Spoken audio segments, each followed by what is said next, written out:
नमस्कार दर्शकों, आप सभी का बहुत बहुत स्वागत है DHP न्यूज चैनल में। आज है तारीख 21 जनवरी 2024, दिन रविवार। प्रदेश के आज के 10 मुख्य समाचार आपको बताएंगे।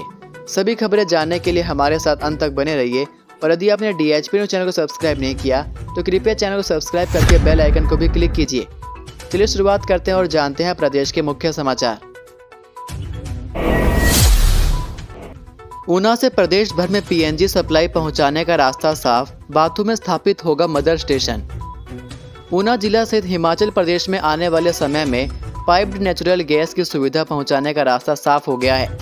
बाथू में बनाए जा रहे PNG मदर स्टेशन को पंजाब से टैप लाइन से जोड़ने का काम इस माह पूरा होगा। मदर स्टेशन से टैप लाइन को जोड़ने के अंतिम कड़ी के बचे केवल 100 मीटर कार्य का फंसा पेज शनिवार को ग्राम पंचायत बाथड़े के प्रधान अनुपम राणा के हस्तक्षेप के बाद आखिरकार दूर हुआ। इस मदर स्टेशन से जिला ऊना सहित प्रदेश भर में PNG सप्लाई पहुंचाई जाएगी।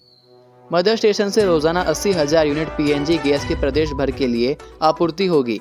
इस स्टेशन तक पाइपलाइन पहुंचाने के लिए पंचायत के कुछ लोगों ने उनकी जमीन से पाइपलाइन न बिछाने का विरोध किया। इस विरोध को दूर करने के लिए स्थानीय पंचायत के प्रतिनिधियों ने ग्रामीणों को समझाकर विरोध खत्म करवाया। इस दौरान भारत पेट्रोलियम कॉर्पोरेशन लिमिटेड के DGM राजेंद्र कुमार, प्रादेशिक प्रबंधक अनुपम श्रीवास्तव व प्रोजेक्ट प्रबंधक श्याम शर्मा मुख्य रूप से मौजूद रहे। इससे पूर्व केवल 100 मीटर के बचे कार्य में बाथू से भंगला मार्ग पर भूमि संबंधित पेज के चलते कार्य शुरू नहीं हो पा रहा था। 16 मील में NH किनारे भर भराकर ढहा 5 मंजिला निजी भवन। हिमाचल प्रदेश की राजधानी शिमला से सटे शिमला ग्रामीण विधानसभा क्षेत्र में 16 मील में नेशनल हाईवे पर एक 5 मंजिला भवन शनिवार को भर भराकर ढह गया। घटना करीब 12 बजे की है। पहले ही दरारें आने के चलते भवन को खाली करवा दिया गया था, जिससे कोई जान का नुकसान नहीं हुआ। बताया जा रहा है कि इस भवन के पास में ही महीना पहले एक प्लॉट को तैयार करने के लिए खुदाई की गई थी, जिससे इस 5 मंजिला भवन में दरारें आने की आशंका जताई जा रही है। इसकी जांच की जा रही है। भवन गिरने के साथ ही इसके ठीक ऊपर पहाड़ी पर बने राजकीय महाविद्यालय धामी को जोड़ने वाली संपर्क सड़क और कॉलेज परिसर सहित कॉलेज भवन की दीवारों पर दरारें आ गई हैं। इससे कॉलेज भवन को भी खतरा पैदा हो गया है। गनीमत यह है कि इस भवन में चल रहे लॉ यूनिवर्सिटी के छात्रावास को खतरा भांपते हुए पहले ही खाली करवा दिया था। वहीं इन दिनों कॉलेजों के अवकाश के चलते कॉलेज भवन में चल रहे HPU महिला कबड्डी टीम के प्रशिक्षण शिविर को HPU के लिए शिफ्ट कर दिया गया है। प्राण प्रतिष्ठा समारोह के लिए मंत्री विक्रमादित्य सिंह अयोध्या रवाना। भगवान श्री राम के प्राण प्रतिष्ठा समारोह में शामिल होने के लिए लोक निर्माण मंत्री विक्रमादित्य सिंह अयोध्या के लिए रवाना हो गए हैं। शनिवार दोपहर बाद विक्रमादित्य सिंह शिमला से दिल्ली गए। रविवार को दिल्ली से अयोध्या के लिए जाएंगे। 22 जनवरी को अयोध्या में प्राण प्रतिष्ठा समारोह में शिरकत करेंगे। राज्य की कांग्रेस सरकार के युवा मंत्री विक्रमादित्य सिंह को श्री राम जन्मभूमि तीर्थ क्षेत्र की ओर से प्राण प्रतिष्ठा समारोह में शामिल होने के लिए निमंत्रण दिया गया है। विक्रमादित्य सिंह ने सोशल मीडिया के माध्यम से 4 जनवरी को यह जानकारी साझा की थी। इस बाबत विक्रमादित्य सार्वजनिक तौर पर कई बार कह चुके हैं कि मेरे पिता और हिमाचल प्रदेश के 6 बार के मुख्यमंत्री दिवंगत वीरभद्र सिंह ने हमेशा देव समाज और सनातन धर्म को प्रदेश में बढ़ावा देने के लिए अपना महत्वपूर्ण योगदान दिया है। इसे आगे लेकर जाने का मैं हर संभव प्रयास कर रहा हूं। हिमाचल में 6 दिनों तक मौसम साफ, मैदानी जिलों में छाया कोहरा। ऊना में 10 बजे खुलेंगे स्कूल। हिमाचल प्रदेश के कई जिलों में शुष्क ठंड जारी है। न्यूनतम तापमान में कमी दर्ज होने से कांगड़ा, शिमला, मंडी, कुल्लू, चंबा, किन्नौर और लाहौल स्पीति के कई क्षेत्रों में सुबह और शाम के समय मौसम में ठंडक बढ़ गई है। कुकुमसेरी में न्यूनतम पारा -11.3 डिग्री सेल्सियस दर्ज हुआ है। बिलासपुर, हमीरपुर, कांगड़ा, ऊना सहित सोलन, सिरमौर और मंडी के कई क्षेत्रों में शनिवार सुबह के समय घना कोहरा छाया रहा। हमीरपुर जिले में ठंड का प्रकोप लगातार बढ़ता जा रहा है। कोहरे और धुंध की वजह से लोग घरों में दुबकने को मजबूर हो गए हैं। मुख्यालय में शनिवार को 10 बजे तक घना कोहरा नजर आया। शनिवार को राजधानी शिमला सहित पहाड़ी क्षेत्रों में धूप खिली। विरोध के बीच पीरियड आधारित गैर शिक्षक भर्ती नीति पर आगामी आदेशों तक रोक। हिमाचल प्रदेश में गैर शिक्षकों की भर्ती को लेकर हो रहे विरोध के बीच मुख्यमंत्री सुखविंदर सिंह सुक्खू ने इस नीति को लागू करने पर फिलहाल रोक लगा दी है। शनिवार को सरकारी आवास ओक ओवर शिमला में मीडिया से बातचीत में मुख्यमंत्री ने कहा कि इस मामले में भ्रम फैलाना ठीक नहीं है। विद्यार्थियों को गुणात्मक शिक्षा प्रदान करने के लिए यह फैसला लिया गया है। जल्द ही शिक्षा मंत्री रोहित ठाकुर के साथ चर्चा करने के बाद इस नीति पर विचार किया जाएगा। JOIT पोस्ट कोड 817 के मामले में मुख्यमंत्री ने कहा कि सभी कानूनी पहलुओं को देखते हुए सार्थक सोच के साथ यह निर्णय लिया जाएगा।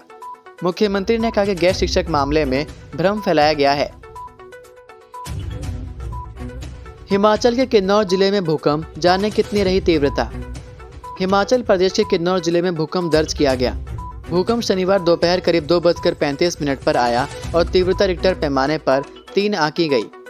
भूकंप का केंद्र लिप्पा खास में जमीन के अंदर 5 किलोमीटर की गहराई पर था। हालांकि तीव्रता कम होने के चलते भूकंप से किसी तरह के नुकसान की कोई सूचना नहीं है। राम के रंग में रंगी रघुनाथ की नगरी, शोभा यात्रा पर फूलों की बारिश। भगवान श्री राम मंदिर की प्राण प्रतिष्ठा की घड़ी नजदीक आते ही लोगों का उत्साह दोगुना हो गया है। शनिवार को विश्व हिंदू परिषद की ओर से रघुनाथ की नगरी कुल्लू में रामशिला स्थित हनुमान मंदिर से लेकर ढालपुर के प्रदर्शनी मैदान तक भगवान श्री राम की शोभा यात्रा निकाली गई। इसमें जिले भर से हजारों राम भक्तों ने भाग लिया।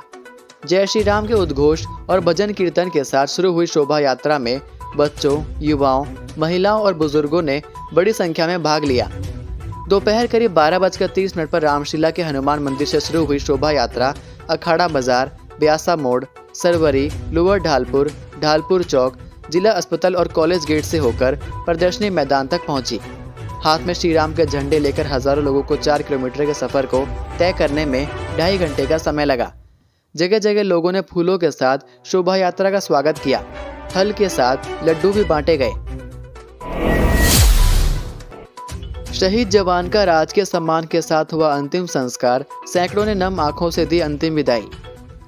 अरुणाचल में सड़क हादसे में शहीद हुए हिमाचल प्रदेश के कांगड़ा जिला के पालमपुर उपमंडल की पंचायत द्रोगुनु के द्रोवी गांव से प्रवीण कुमार, उम्र 32 वर्षीय, उनका अंतिम संस्कार राजकीय सम्मान के साथ किया गया। Praveen Kumar general reserve engineer force में तैनात थे। शहीद प्रवीण कुमार को सैकड़ों लोगों ने नम आंखों से अंतिम विदाई दी। शहीद की अंतिम यात्रा में मुख्य संसदीय सचिव, शहरी विकास एवं शिक्षा आशीष बुटेल भी शामिल हुए। प्रवीण कुमार अपने पीछे माता पिता, पत्नी और 2 छोटे बच्चे छोड़ गए हैं। बताया जा रहा है कि सैनिक अपने दोस्तों के साथ अरुणाचल में सड़क से जा रहे थे, तभी एक गाड़ी ने उनको टक्कर मार दी। इससे प्रवीण की मौत हो गई, जबकि उसके अन्य साथी घायल हो गए। वहीं पत्नी और माता पिता का रो रोकर बुरा हाल है।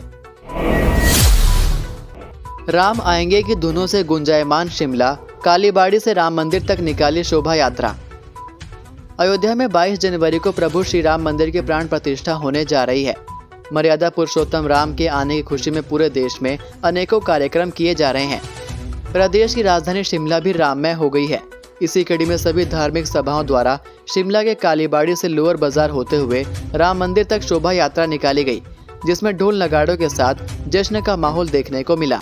सूद सभा शिमला के अध्यक्ष राजीव सूद ने कहा कि सैकड़ों साल के बाद यह पावन मौका आया है जब शिमला को सजाया गया है। कालीबाड़ी से राम मंदिर तक शोभा यात्रा निकाली जाएगी।